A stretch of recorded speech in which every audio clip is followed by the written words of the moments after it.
Yung co-teacher na sipsip at feeling head. Kakalipat ko lang sa bagong school.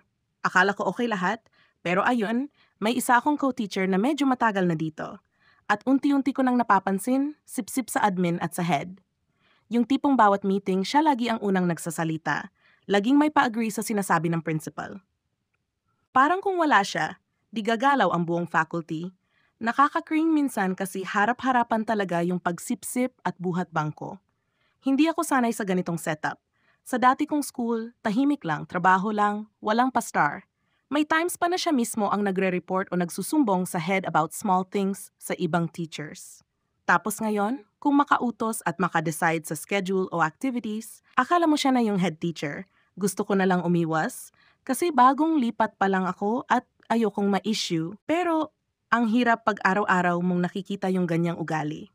Paano nyo hinahandle ganitong klase ng co-teacher?